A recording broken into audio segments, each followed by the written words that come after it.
अवैध संबंधों की बलि चढ़े मां व मामा हत्या के पीछे गजब प्रेम कहानी। प्रताप और प्रभात ने अगर पूनम की बात को गंभीरता से लिया होता तो इतनी बड़ी घटना नहीं घटती। इस कहानी में यह कहना भी मुश्किल है कि इसके लिए जिम्मेदार इश्क मां का था या बेटी का। राजमिस्त्री का काम करने वाले विजयपाल ने कभी सपने में भी नहीं सोचा था कि उसकी दुनिया में ऐसा भयानक तूफान आएगा कि उसमें सब कुछ नष्ट हो जाएगा। प्रेम प्रसंग के चक्कर में पूरा परिवार तबाह हो गया। इस घटना के बाद हर कोई सिहर गया और सोचने को मजबूर हो गया कि आखिर हमारे समाज में ये क्या कुछ हो रहा है और आखिर इसके लिए जिम्मेदार कौन है। तो आइए शुरू करते हैं ये कहानी। विजयपाल बचपन से ही अपनी ननिहाल गांव हसनपुर नंगला पलवल हरियाणा में रहता था। लगभग 22 साल पहले उसकी शादी उत्तर प्रदेश के जिला गौतम बुद्ध नगर के कस्बा जेवर की राधा के साथ हुई थी। राधा दुल्हन बनकर हसनपुर आ गई तो विजयपाल के जीवन में बहार आई। शादी के बाद चूंकि खर्चे बढ़ गए थे इसलिए वह अब और ज्यादा मेहनत करने लगा था। फिर राधा ने पूनम को जन्म दिया। पिता बन चुके विजयपाल के पैर जमीन पर ही नहीं पड़ते थे। सभी कुछ अच्छा हो रहा था। एक आम आदमी की तरह विजयपाल दिन भर मेहनत करता और रात में उसी बिल्डिंग में अपने मजदूरों के साथ सो जाता। वह दूर दराज के ठेके लेने के कारण कई कई दिनों तक घर नहीं आ पाता था, पर उसे विश्वास था कि उसकी पत्नी बच्चों की परवरिश भलीभांति कर लेगी। समय बीतता गया और पूनम के अलावा राधा 4 और बच्चों की मां बन गई। अब विजयपाल को घर के बढ़ते खर्चे और बच्चों की पढ़ाई की चिंता होने लगी। पिछले कुछ दिनों से राधा पति से जिद करने लगी थी कि हरियाणा में रहने से तो अच्छा है कि उन्हें अब अपनों के बीच रहना चाहिए, क्योंकि विजयपाल जो अपने नाना नानी के यहां रहता था वे भी चल बसे थे। पत्नी की बात विजयपाल की भी समझ में आ गई। उसने अपने एक दोस्त से बात की जो अलीगढ़ जिले के गांव सालपुर में रहता था। दोस्त ने उससे कहा कि वह उसके रहने और काम की व्यवस्था कर देगा। दोस्त से बात करने के बाद विजय ने राहत की सांस ली। वह कुछ साल पहले अपनी पत्नी और बच्चों के साथ गांव सालपुर में आकर बस गया। यह गांव अलीगढ़ जिला मुख्यालय से करीब 65 किलोमीटर दूर है। वहीं आसपास वह मकान बनाने के ठेके लेने लगा। सालपुर से विजय की ससुराल करीब 25 किलोमीटर दूर थी। अतः विजयपाल इस बात से भी आश्वस्त था कि उसका परिवार अब अपनों के काफी करीब है। यह मानवीय सोच है कि हर कोई अपनों से सहायता और सहयोग की उम्मीद रखता है, पर अपनों के बीच आने का फैसला विजयपाल को इतना महंगा पड़ेगा उसने कभी भी नहीं सोचा था। विजयपाल अपने बच्चों को पढ़ा लिखाकर उन्हें अपने पैरों पर खड़ा करना चाहता था। उसकी बड़ी बेटी पूनम पढ़ाई में काफी अच्छी थी। काम की वजह से विजयपाल कई कई दिनों बाद ही घर आ पाता था। उसके पीछे उसके घर में क्या हो रहा था उसे कुछ पता नहीं था। वह 1-2 दिन के लिए घर आता तो उसे घर पर सब कुछ सामान्य ही दिखता था। इससे उसे लगता कि सब कुछ ठीक चल रहा है, पर घर पर उसकी बड़ी बेटी पूनम का अपनी मां राधा से जो टकराव पैदा हो गया था वह आने वाले वक्त में क्या गुल खिलाएगा यह कोई नहीं जान सका था। 4 से 5 साल पहले विजय का परिवार सालपुर में आकर बस गया था। तब से पूनम यह महसूस कर रही थी कि उसकी मां जब चाहे तब अपने मायके चली जाती है। कभी कभी पूनम को अपनी मां की हरकतों पर शक होता, लेकिन अभी वह बहुत छोटी थी इसलिए मां से कुछ कहने की हिम्मत नहीं जुटा पाती थी। इतना ही नहीं, वह मां के बारे में पिता को कुछ नहीं बता पाती थी, पर उसके मन में मां के प्रति नफरत के बीज अंकुरित हो चुके थे। पूनम ने इंटरमीडिएट की परीक्षा अच्छे नंबरों से पास करने के लिए अपना पूरा ध्यान पढ़ाई पर लगा दिया था, पर समय कब करवट ले लें पता ही नहीं चलता। पूनम पिछले कुछ समय से गांव में पड़ोस में रहने वाले प्रवेश कुमार को पसंद करने लगी थी। वह बीए 3य वर्ष में पढ़ रहा था। पढ़ाई के साथ साथ वह एक कोचिंग सेंटर में नौकरी भी करता था। पूनम की मेहनत रंग लाई। उसने इंटरमीडिएट की परीक्षा अच्छे नंबरों से पास कर ली और उसे भी उसी कोचिंग सेंटर में काम मिल गया जहां प्रवेश पढ़ाता था। पूनम भी एक तरह से अब एक टीचर बन गई थी। पूनम और प्रवेश धीरे धीरे काफी करीब आने लगे थे। घर के माहौल से तंग आकर पूनम जब प्रवेश कुमार के साथ थोड़ा समय बिता लेती तो खुद को सामान्य महसूस करती, पर प्रवेश को लगता कि पूनम किसी बात को लेकर परेशान रहती है। अभी तक पूनम और उसके बीच इतनी नजदीकियां नहीं थीं कि वह उसके मन की बात समझ पाता। दरअसल पिछले कुछ समय से पूनम ने अपनी मां के व्यवहार में काफी बदलाव देखा। एक दिन जब वह कोचिंग सेंटर से घर लौटी तो देखा प्रताप उर्फ डिंपल और उसका भाई प्रभात उसके घर में बैठे हुए थे और उसकी मां उनके साथ हंस हंस कर बातें कर रही थी। उन दोनों को देखकर पूनम सीधे अपने कमरे में चली गई तो राधा ने उसके कमरे में आकर कहा, क्या पढ़ाई लिखाई ने इतनी भी तमीज नहीं सिखाई कि मामा लोगों को नमस्ते भी कर लो? कौन मामा? पूनम ने गुस्से में कहा। वो मेरे मामा कैसे हो सकते हैं? मैं सब कुछ जानती हूं मम्मी, तुम इन्हीं से मिलने के लिए जेवर जाती हो। हां तो क्या मैं अपने मुंह बोले भाइयों से मिल भी नहीं सकती? मुंह बोले भाई? मम्मी क्यों हमें धोखा दे रही हो? मैं इन्हें अच्छी तरह जानती हूं और फिर तुम्हारे क्या भाई नहीं हैं जो तुमने इनको भाई बना लिया? देखो मम्मी, तुम जेवर जाती हो, खूब जाओ, पर इनका यहां आना जाना मुझे पसंद नहीं है। पूनम ने मन में दबी बात कह डाली। बेटी की बात सुनकर राधा हैरान रह गई और बाहर आकर उसने प्रताप से कहा, पूनम काफी थकी हुई है, इसलिए मैं तुम लोगों के लिए चाय बनाकर लाती हूं। प्रताप उर्फ डिंपल और प्रभात सालियान निवासी खुशीराम के बेटे थे। खुशीराम बीडीओ था। प्रताप और प्रभात दोनों ही वैद्य थे। साथ ही दोनों भाई तंत्र मंत्र क्रियाओं से बीमार लोगों का इलाज करने का भी दावा करते थे। प्रभात ने तो मथुरा के गांव बाजना में किराए का मकान लेकर अपना धंधा जमा लिया था, जबकि प्रताप ने सालपुर में अपनी दुकान खोल ली थी। उस दिन के बाद दोनों भाइयों का राधा के पास आना जाना होने लगा। वे उसकी आर्थिक मदद भी करते रहते थे। राधा के उन दोनों भाइयों के साथ अवैध बन गए थे। पूनम को ये दोनों भाई फूटी आंख नहीं भाते थे। उसने मां से कह भी दिया था कि इनका घर में आना जाना ठीक नहीं है, पर मां ने उसे डांटते हुए कह दिया कि वह उसके जीवन में दखल न दे और केवल अपने काम से काम रखे। मां की हरकतें पूनम के दिलो दिमाग में हलचल मचाए हुए थीं। ऐसे में वह क्या करे, यह उसकी समझ में नहीं आ रहा था। पर हद तो तब हो गई जब एक दिन प्रताप ने पूनम के पास आकर अचानक उसके कंधे पर हाथ रखते हुए कहा, हम में क्या बुराई है जो तुम हमसे दूर भागती हो? प्रताप की इस हरकत पर पूनम को गुस्सा आ गया। वह अपनी मां से चिल्लाकर बोली, मम्मी, अपने इस भाई को समझा लो, वरना बहुत बुरा होगा। प्रताप ने हैरानी से पूनम को देखा और बोला, बड़ी चरित्रवान बनती है। तू क्या समझती है कि हमें तेरे बारे में कुछ पता नहीं है? क्या पता है तुम्हें? और पता भी होगा तो फिर क्या कर लोगे तुम? देखो, जो तुम मेरी मां के भाई बनने का ढोंग कर रहे हो, वो सब मैं अच्छी तरह जानती हूं। तुम दोनों भाई मेरे परिवार से दूर ही रहो तो अच्छा है, नहीं तो मैं अपने पापा को सब बता दूंगी। पूनम गुस्से में बोली। पूनम के तेवर देख प्रताप स्तब्ध रह गया, लेकिन पूनम की बात पर उसकी मां को गुस्सा आ गया। राधा ने पूनम को 2 से 4 तमाचे जड़ दिए। वह बोली, तूने 2 से 4 किताबें क्या पढ़ लीं? अपनी औकात ही भूल गई। पूनम भी कहां चुप रहने वाली थी। उसने मां को फिर चेताया, मम्मी, इन दोनों भाइयों से तुम दूर ही रहो तो अच्छा होगा, वरना एक दिन तुम्हारे चाल चलन ही हमें ले डूबेंगे।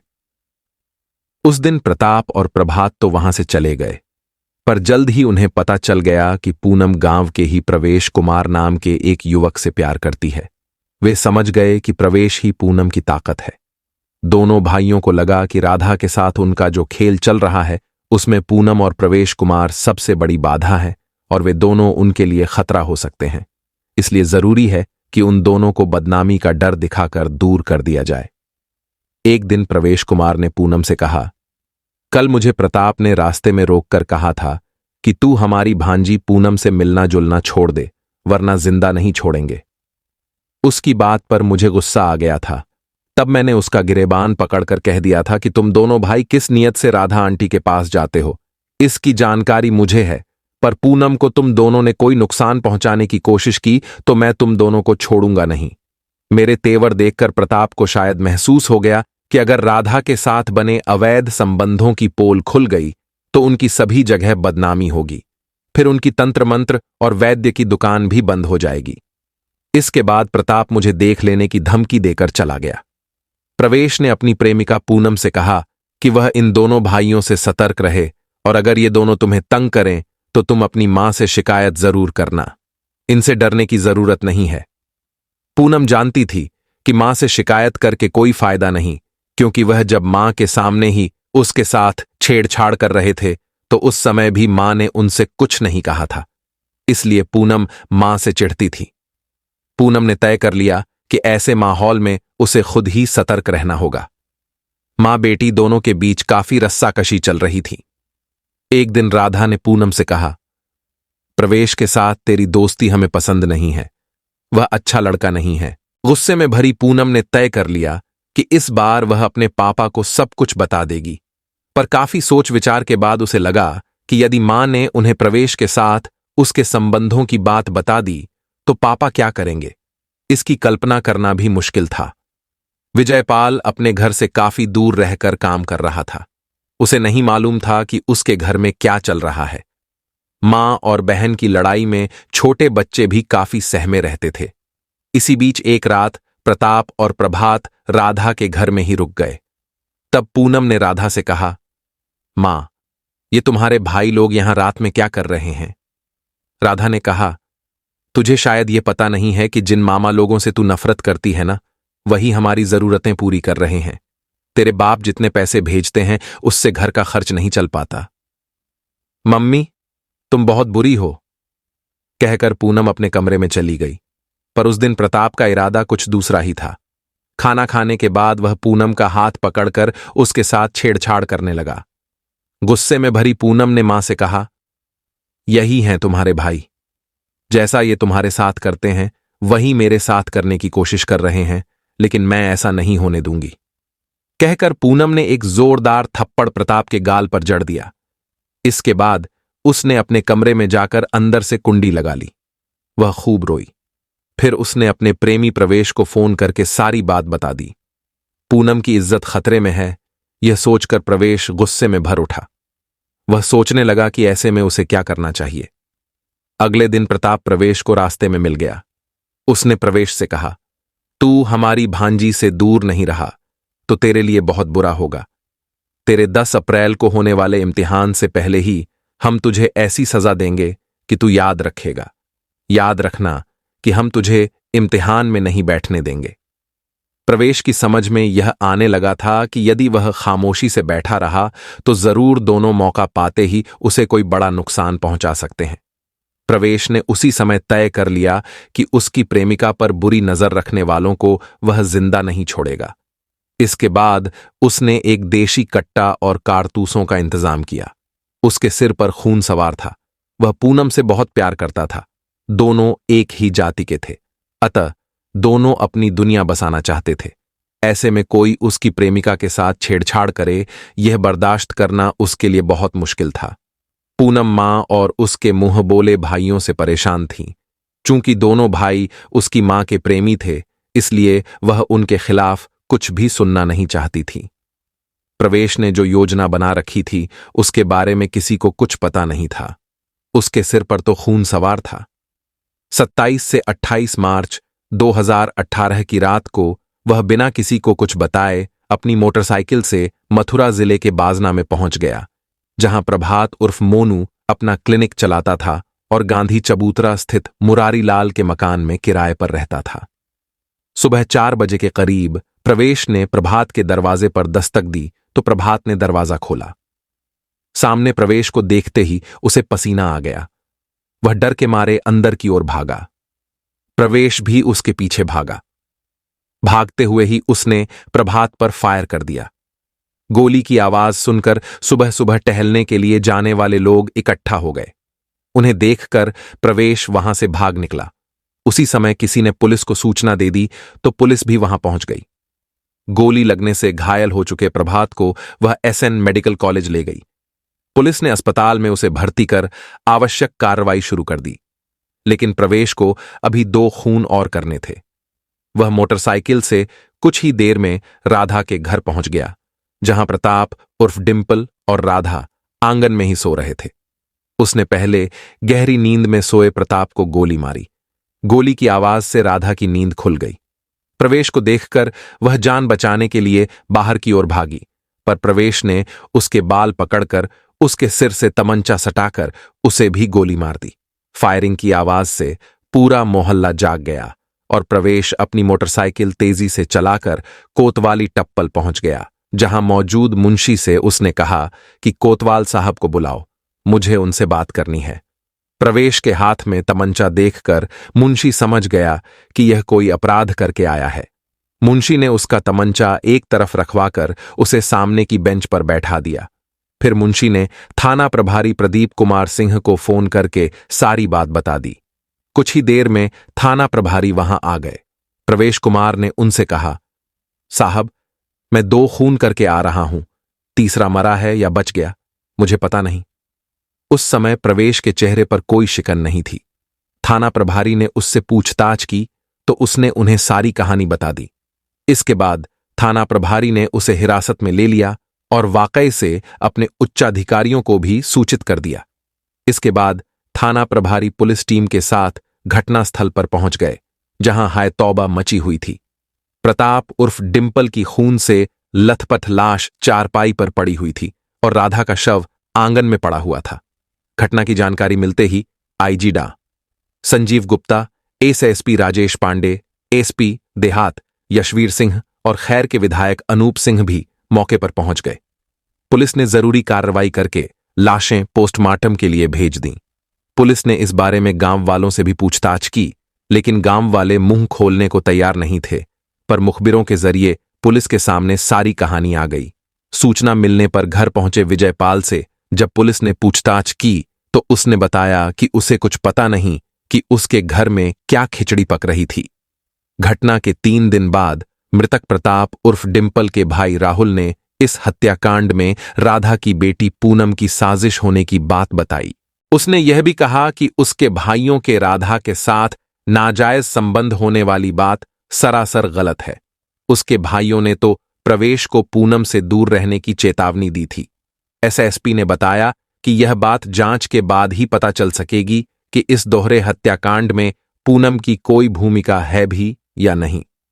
पुलिस जांच में यह बात सामने आ चुकी थी कि प्रवेश ने मथुरा जाकर जिस प्रभात उर्फ मोनू को गोली मारकर घायल किया था, वह आपराधिक छवि वाला है।